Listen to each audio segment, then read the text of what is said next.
education implies it's something positive. And indeed it can be when you yourself as a human being, individual, choose what it is you want to learn, do your own independent research through multiple sources, find what feels right for you and is also legally, ethically and morally right, and then come to your own conclusions. Great, that's wonderful. That's about you taking control over things, and that's what this is really all about. However, when you go into education, or as it's quite often, well, I prefer to call it the indoctrination system, unless you're in a position where you're in the top echelons of the financial and social classes, where you may end up one day in Oxford or Cambridge or Eton, where most politicians are pulled from later in life, and that's something we'll talk about more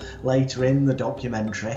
Unless you're in one of those social classes loosely connected to the bloodlines somewhere, however distantly, that run the world, then the chances are that you won't be going to a private fee-paying school where there is more, shall we say, a more element of control over what you learn, because you're paying for it. You're going to be being told what you've got to learn and when you've got to learn it, or as they like to positively reframe it in England, the national syllabus, or the learning programme in different countries. And this appears as though they're teaching you skills for life, but to be honest, other than people who become architects or a few other professions, the majority of people in real life, when have they ever needed to know how to calculate Pythagoras' theorem or use trigonometry?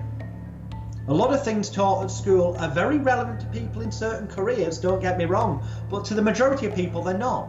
Why do they not teach you at school, truly, unless you're going to fee-paying ones or you get to a point where you choose what subjects you want in the last couple of years at school, but why don't they start them?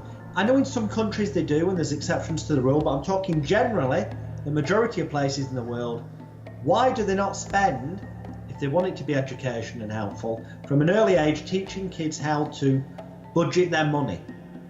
That's the kind of maths people need in everyday life. How to make sure that they get their bills paid first and then that they can put food on the table. Why not teach them how to cook meals at affordable prices and cook, rather than becoming dependent on convenience foods? Well, there's a good reason, because the convenience food companies make massive amounts of money, and quite often the powers that be in control of education on some level are shareholders in companies like this if you dig deep and look. So it's not in their interest. Follow the money. They don't want people to know these skills. They want you to become dependent on convenience foods that make companies money. They want you to not know how to budget your money, so you'll spend more and become poor and you're stuck down here and remain a worker ant for them, so that you can go to work and make them lots and lots and lots of money and give them lots and lots and lots of power, while you're down here. You know, why do they at school get you?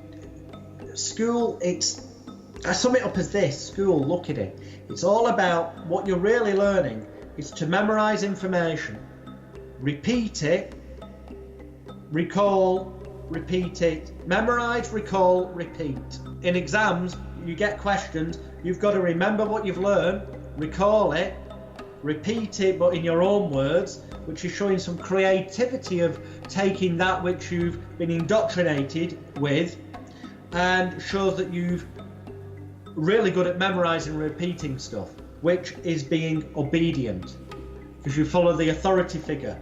The bigger picture is that teachers are seen as authority figures. You get told if you do things wrong, or you get a cross against your work, that was wrong. Remember it better next time, recall and repeat the technique better next time, and then you'll get a tick and that'll make you feel good. So people become state dependent, memory, learning and behaviour. They feel good when they get something right. They feel bad when they get something wrong. And that's kind of simplistic, but the point is, when they feel good for getting something right, what they've really done is, what they've done right is, they've memorised and learned what they were told, they've then recalled it and repeated it, under the instruction of the authority figure telling them to. And then when they get rewarded by the tick or the star or well done, pat on the back, and they feel good, they attach the emotion of it feels good to what? Follow the authority figure, be obedient, do what they say, memorize, repeat, follow, recall. And that happens from nursery to schools, to colleges, to universities, and it's the same kind of reason why then people, they see a uniform. That's why the school uniforms quite often is to get people used to the idea that uniforms tie in with authority figures, and that's why the police and such like have uniforms. And it's this idea that when they see the uniform or the police car, which is the car version of the uniform, even if they know they've done nothing wrong, if you're driving and you suddenly see a police car behind you, your heart tends to skip a beat. You think, oh, I hope they don't stop me. Or you see them on the street, you know you've done nothing wrong, but you think, oh, I hope they don't stop me. That's why customs officers wear uniforms and look all authoritative.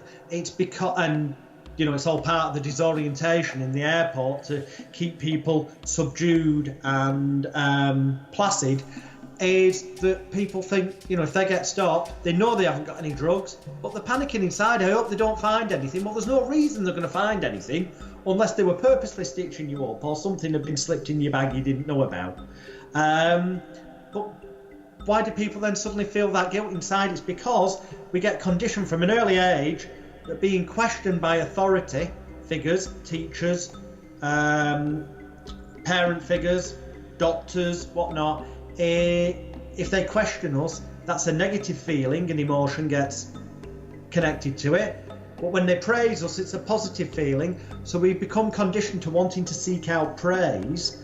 But any form of criticism, like questioning what you're doing wrong or implying that you might be doing, instills and triggers off those conditioned negative feelings, emotions, thoughts and behaviours. And the powers that be know this, and it's made that way so that they can, down the line in later life, trigger off in people those bad feelings to stop them from achieving their full potential. You know, education as such, albeit it's indoctrination, they choose what they want you to learn. And history, for example, lessons are hilarious because history stands for history. The victor always writes the tale, so to speak, and it isn't necessarily always truthful. If you dig deep and examine the facts, quite often it's not as things appear.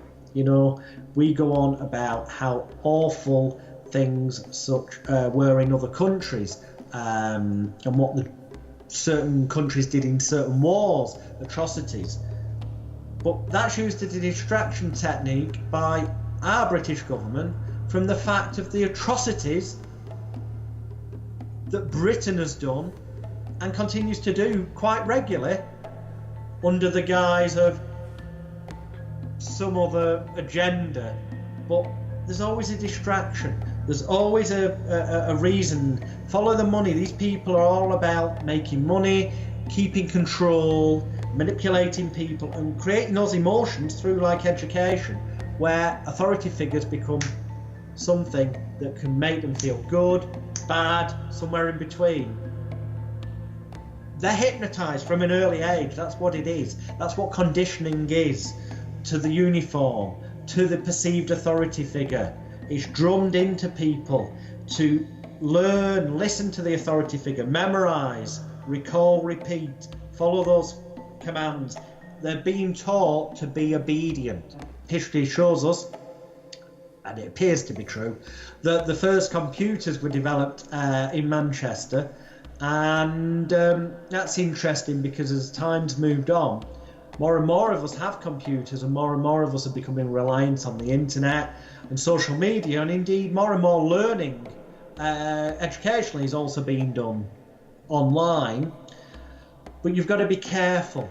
Again, it comes down to research, use different sources, believe some mainstream spot, don't believe any of it without doing research, but look at some mainstream sources, look at some out of the ordinary sources and find a middle ground. What commonalities are there? Search for the commonalities and you'll start to see the truth, and you'll start to see the facade and the contradictions, break away as well. If they don't wake up, if they don't start questioning things, if they accept things as fact from the authority figures, the perceived experts, the people who apparently got the best interest at heart, no they haven't, if they just unquestionably obey things and consider them as truths, then they'll continue to get walked all over, and there'll be that world of I wish. Whereas if people wake up and start questioning things and start to learn for themselves from multiple sources, and check out the contradictions between things, and then also check out, does somebody gain to benefit here? Does somebody gain to benefit power over me or society if I believe this? Does somebody gain to benefit financially to make themselves richer and me poorer? And if there's any at all evidence that indicates that maybe it could make them more powerful and you weaker, or it could make them richer and you poorer, then that's probably highly likely the real agenda, and that it's all just an illusion that they're teaching you and giving you the opportunities to move forward. Real opportunities are the ones you create for yourself.